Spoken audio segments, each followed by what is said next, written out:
Estamos arrancando una edición más de Diálogos de Movilidad en Casa, Pasajero 7 tratando de acercar hasta ustedes. Gracias por seguirnos los temas más importantes del momento en materia de movilidad y transporte de pasajeros. Como siempre, un gusto saludar a Sánchez Pro, el titular de este espacio. ¿Qué tal, Cris? ¿Qué tal a toda la gente que nos acompaña desde su casa, desde cualquier lugar donde se mantengan a salvo en estos diálogos de movilidad en casa para mantener abiertos los canales de comunicación y este ejercicio que busca acercar a, digamos, a las personalidades más relevantes del mundo del transporte y la movilidad? Hoy me da mucho gusto, de verdad, tenemos un panel, una mesa de diálogo con diferentes opiniones que de verdad vale la pena que nos acompañen. Me da muchísimo gusto saludar a Gonzalo Peón del programa México del Instituto de Políticas Públicas para el Transporte y el Desarrollo, ITDP. Bienvenido, Gonzalo, ¿cómo estás? También tenemos a Fernando Páez, querido Fer, director de movilidad del WR México, World Resources Institute, WR México, bienvenido. Y Víctor Alvarado, especialista en movilidad y transporte. Víctor, bienvenido, ¿cómo estás? Gracias, Fernando. Bien. Hoy estaremos tocando un tema que es muy importante, el miedo residual. Hablábamos en algún punto de cómo el transporte público ha sido un foco de infección o se considera un foco de infección en medio de esta pandemia y de qué forma la población podría tener miedo y entonces el transporte público podría perder usuarios y viceversa, el transporte privado ganar mucho más terreno. Y al respecto de qué es el miedo residual nos hablará Víctor Alvarado. Gracias. Bueno, primero comentar, creo que es necesario hacer mención de qué es lo que lo produce y algo que no se nos tiene que olvidar hoy en día es que el tema del COVID-19 a la fecha no existe una vacuna, ¿no? Es algo que no se nos tiene que olvidar y esto implica que ciertas acciones van a seguir latentes. Entonces, en ese sentido, entendamos como miedo residual a la angustia latente por un posible contagio de COVID-19, ya sea real o imaginario, al utilizar cierto modo de transporte. Y aquí hay que hacer mención un tema fundamental que entra en el tema del miedo residual, hablando del contexto de transporte, el tema de la percepción, ¿vale? Y voy a poner un ejemplo muy práctico. En la cotidianidad, muchas personas utilizábamos quizás para satisfacer nuestra necesidad de viaje un metro, ¿no? Y de alguna manera eso cumplía en la mayoría de los casos nuestra necesidad de viaje. El tema del miedo residual es que hará que ahora hará que migremos de alguna manera a otros sistemas de transporte público que nos brinden o nos den esta percepción de mayor seguridad.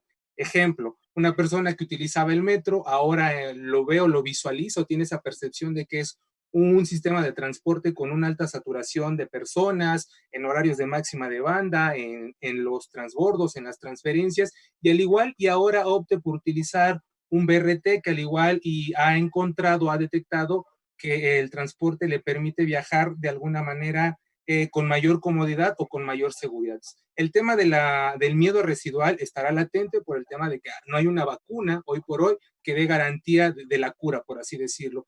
Y a su vez también va a provocar, y trae otra afectación y un tema que podremos ir comentando a lo largo de esta charla, la volatilidad en la demanda de diferentes sistemas de transporte público. Es decir, personas que utilizaban ahora un tren ligero, quizás ahora estén utilizando un autobús o el mismo metro. Entonces vamos a ver una variación en la demanda de ciertos modos de transporte público y sí habrá que hacer mención que por lo menos a lo que termine el año, esta volatilidad va a estar presente y mucho va a derivar de este miedo residual. Gracias.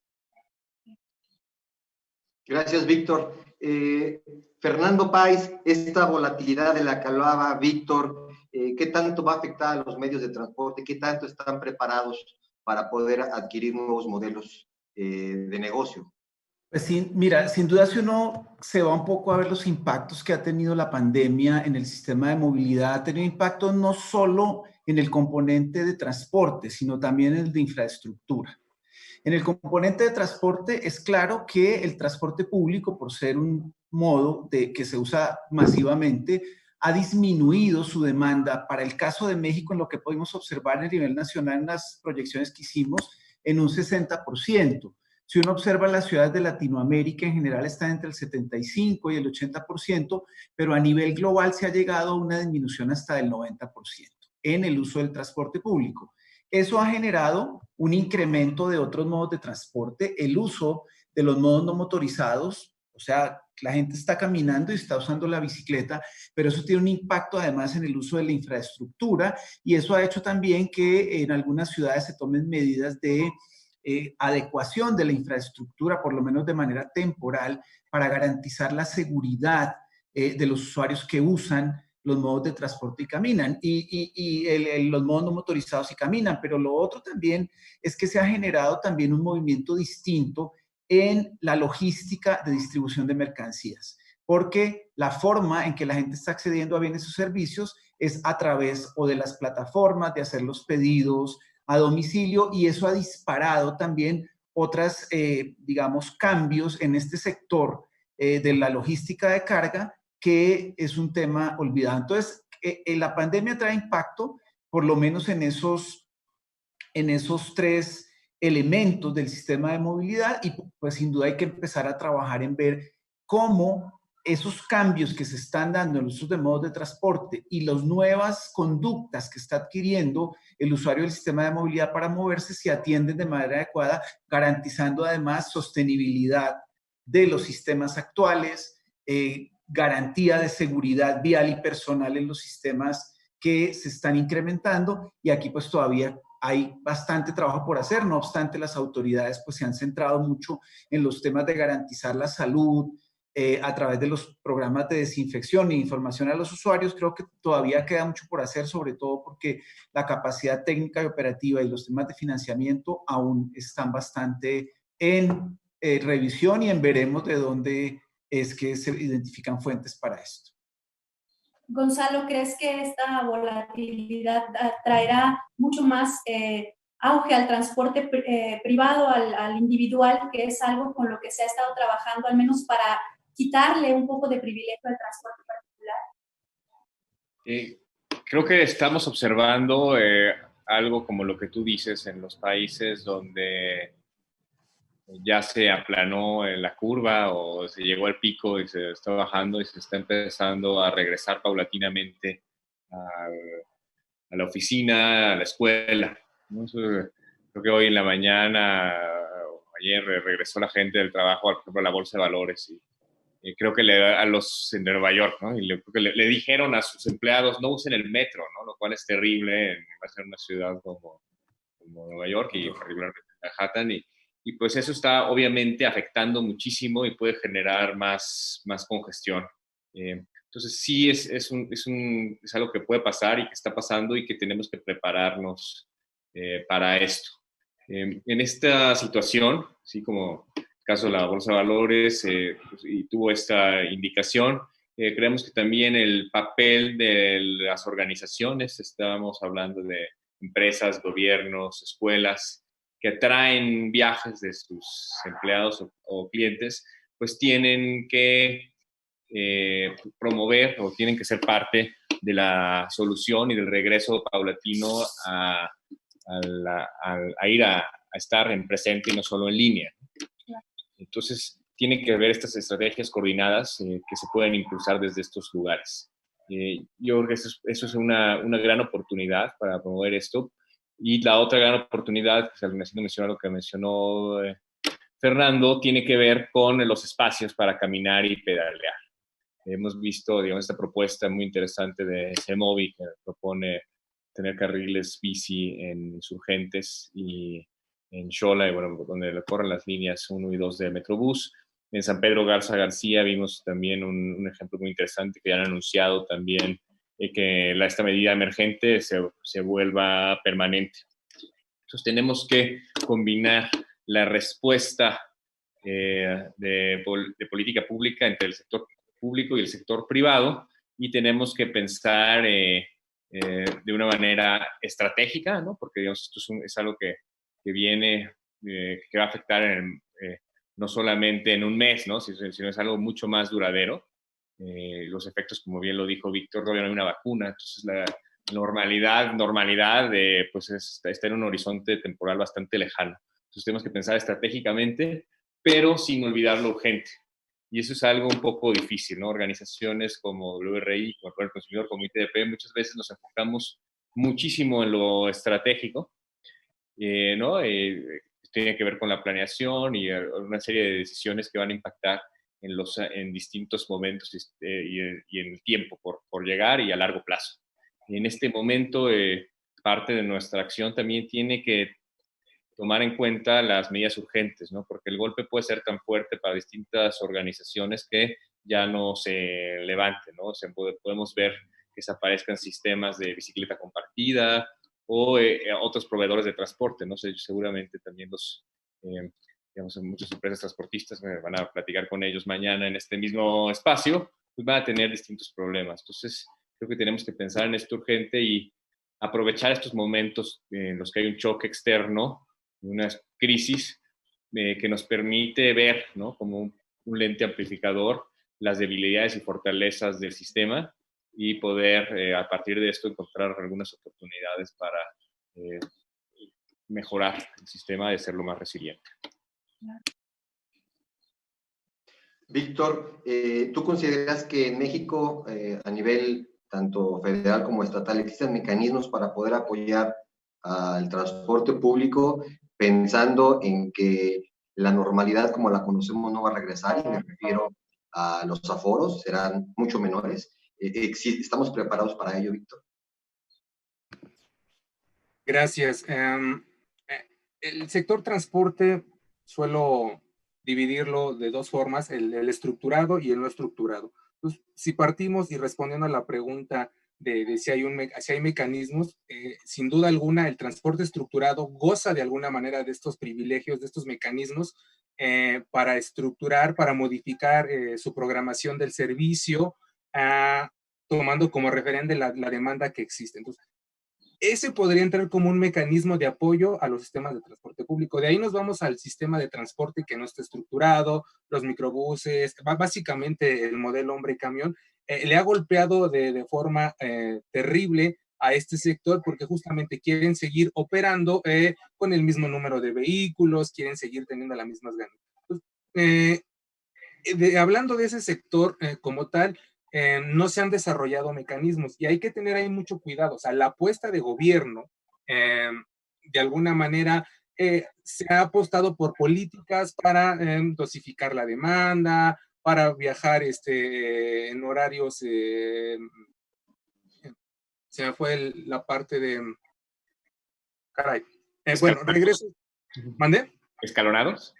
Exactamente, horarios escalonados. O sea, de alguna manera estos mecanismos ayudan al sector transporte, pero sí habría que presionar a gobierno a lograr generar incentivos de apoyo al gremio de transporte, ¿no? Eso sin duda es algo que tiene que ocurrir. Te doy ahí una cifra de un estudio que hicimos ahí con las cifras de Metrobús. El caso de marzo específicamente de Metrobús, y abril estuvo perdiendo alrededor de 142 millones a consecuencia de la demanda que ya no está utilizando este sistema de transporte público. Entonces, la gran pregunta es qué mecanismos el gobierno de la Ciudad de México van a brindar a este sector pues para recuperar de alguna manera la ganancia. Y es fundamental porque hay que recordar que hay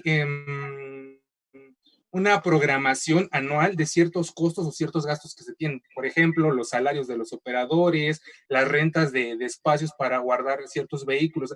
Hay gastos ya comprometidos. Hoy por hoy no hay una garantía de cómo se vaya a cubrir estos gastos. Entonces, ahí sí hay un gran pendiente en diferentes ciudades a nivel local y a nivel federal de apoyar e inyectar recursos al transporte público. Pero digo, hay que ser cuidadosos porque no se vale destinar ciertos recursos cuando no se tiene una cultura financiera por parte del sector transporte. Eso sí hay que tenerlo no hay que simplemente derrochar dinero. Gracias. Víctor, tú hablabas justo de eso en alguna ocasión, de la necesidad de que hubiera esos fondos de apoyo para los transportistas. Sí, es que justamente que muy interesante lo que Víctor comentaba y quisiera complementarlo porque el 24 de abril pasado con algunos datos de los estados hicimos algunas proyecciones sobre los impactos que tiene, digamos, este tema en el transporte público y qué hacer respecto de esto. Por ejemplo, ante esa disminución del 60% de demanda, calculamos que las pérdidas en los próximos 3 meses serían más o menos de 9.800 millones de pesos a nivel nacional, pero con un impacto en el usuario en la disminución de la oferta y la cobertura del servicio, generando esto también un incremento en el gasto que tienen los individuos en sus desplazamientos en el sistema de transporte. Pero para las empresas, 2 elementos también: riesgos en el pago de créditos, y ante esto último que tú decías, de no tener una cultura financiera debidamente arraigada en estas empresas prestadoras de transporte, pues el tema se vuelve todavía mucho más delicado. Y por último, el riesgo laboral que genera este impacto ante la pérdida de empleo. Se calcula que hay 160.000 empleos en el sector del transporte público a nivel nacional, y al no tener estos ingresos, pues eso puede generar también ese riesgo laboral. Por eso hablábamos justamente de que lo primero que sería interesante es que el gobierno, tanto el gobierno estatal como el gobierno federal, determinen la esencialidad del transporte público en el funcionamiento de las actividades en el país. O sea, la mayoría de la gente, casi en todas las regiones, se mueve en transporte público, con algunas diferencias en las ciudades del norte. Entonces, hay una esencialidad de este servicio que requiere sin duda la priorización del diseño de ese tipo de mecanismos que hoy no existen, pero que tienen que considerar un poco la estructura que tienen esos prestadores de servicio, justamente para evitar que el dinero que se identificase que pudiera ir a través de esos mecanismos llegue de manera precisa y adecuada, y no se vaya a generar de pronto también hay un hueco entregando dineros que no son aplicados realmente a eso. Y aquí se requiere la intervención del nivel federal, como tú lo mencionabas, Víctor, y del nivel local también, porque ya se empiezan a identificar algunas acciones y algunas políticas en los dos niveles de gobierno, pero esto no se está conversando. Y no se está conversando no solo entre los niveles de gobierno, sino a nivel sectorial. Creo que si se logra una interacción sectorial de economía, finanzas, salud, transporte, por ejemplo, se puede lograr una optimización de los recursos que están asignando, pero lo que se está viendo más bien es una competencia por los recursos que están disponibles y que se tienen que priorizar. Entonces, ahí a la respuesta de Fer de si está preparado el sector, yo creo que no, y es el momento justo de repensar cómo se asume todo este impacto y el riesgo que está generando el impacto de la pandemia en el sector transporte. Gonzalo, pensando que a nivel mundial nadie estaba preparado para afrontar una pandemia como la que estamos viviendo, ciertamente en México estamos viendo una respuesta muy lenta en estos temas de hablar sobre movilidad, hablar sobre transporte y el apoyo a los sectores. Incluso si lo comparamos con las discusiones que ya se dan en Latinoamérica, donde ya se ha estado empezando a hablar de apoyos, de subsidios para todo este sector. Danos tu opinión al respecto. Sí, mira, yo creo que tenemos que hablar menos de movilidad y más de acceso a oportunidades. Hace un tiempo estuvo de moda decir que era como el derecho llave, ¿no? Ojo, que es la llave de tus derechos económicos. Y eso es particularmente cierto en las ciudades, donde digamos, no llegas a tener ciudades también planeadas, también hechas, que tengan un tamaño grande y que tengas todos 15 minutos caminando, ¿no? Entonces, como eso no existe, necesitas necesariamente distintos sistemas de transporte que te puedan acercar a estas oportunidades que hoy te estamos hablando de empleo, pero también son de salud y también son de educación. Entonces, en este momento, si bajamos las frecuencias, pues lo que está pasando, porque no hay demanda y digamos, como se ve, no se le da la importancia que tiene el transporte como el acceso a todos estos derechos de empleo, salud y educación, pues también se reduce el acceso, ¿no? Entonces se reduce la capacidad de las personas para llegar a las clínicas de salud, a los hospitales y a sus trabajos, ¿no? También, inclusive, pues de todos los trabajadores de esta industria que ha sido definida como esencial. Entonces, esta crisis está haciendo evidente esta necesidad, ¿no? de tomar esta responsabilidad del gobierno que no se ha querido tomar por años. Obviamente hay un efecto pues hay una capacidad financiera del Estado que pues, no es que de la noche a la mañana pueda uno subsidiar más o se puede endeudar al país, ¿no? Porque también algo sí podría ser irresponsable y más si no se toma en cuenta algo que mencionaron Víctor y Fernando, que tiene que ver con la capacidad de administración financiera de los proveedores de los servicios de transporte. Sin embargo, pues tiene que generar este tipo de políticas que sí reconozcan digamos, el acceso a oportunidades y de preferencia en modo sustentable, es decir, que no comprometan el acceso de poblaciones del futuro a llegar a estas oportunidades. Y si no se hace, digamos, de la manera adecuada, pues corremos el riesgo de perder competitividad, de que seamos sociedades mucho menos incluyentes de las que somos actualmente. Y obviamente, al promover o darle más espacios al automóvil, de ser sociedades menos sustentables. Entonces, al estar tan claro en esta situación de crisis, yo esperaría que como esto se haga evidente, pues se genere una respuesta de política pública como la que menciona Fernando, con papeles muy claros en los 3 niveles de gobierno. Yo creo, Gonzalo, que en ese sentido, creo que lo peor que nos puede pasar es retroceder en avances que se han dado en lo que tú mencionabas, movilidad sustentable ante esta situación de crisis. Porque, ¿qué está pasando? Un poco este tema del incremento del uso del vehículo privado. Si es cierto, están incrementando los modos no motorizados. Hay un tema de crisis en el transporte público que puede tener un impacto adicional y es el retroceso en la modernización que se estaba dando y cambio hacia un servicio de transporte público de mejor calidad y cobertura.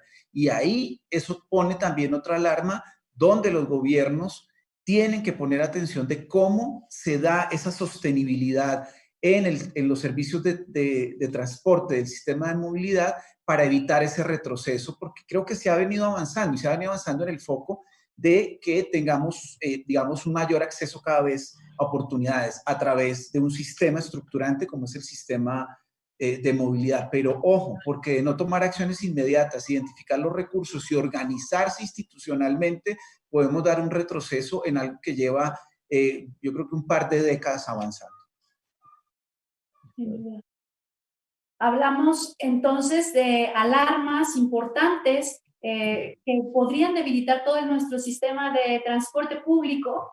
Ya hablábamos de esa necesidad de contar con fondos económicos para respaldarlos, pero también nos vemos entonces con el miedo que para muchas personas se queda y después de que actividades de alguna forma un poco más normales optarán por otras opciones que también les significa mucho más recurso al usuario. ¿Cómo podrían hacer los gobiernos y transportistas para hacer sentir seguros a los usuarios en el transporte público? Cristela, me parece un buen planteamiento. Solo voy a decir una cosa para dar la palabra a Víctor, que vi que levantó la mano, y es, ojo, porque tú has dicho algo en tu última intervención, y es el usuario debe estar en el foco de la solución. Todo lo que mencionaste tú estaba alrededor de cómo tenemos que garantizar seguridad, movilidad, acceso a oportunidades a los usuarios del sistema. Y eso implica que los gobiernos se centren un poco en ese foco para empezar a poner esas soluciones que son variadas, pero que además tienen que aplicar localmente. Bien lo decía también Gonzalo, es diferente cómo funciona, no sé, Cancún, a cómo funciona la Ciudad de México. Es distinto el funcionamiento de la movilidad y eso es un factor que también pega en las soluciones que se tienen que dar.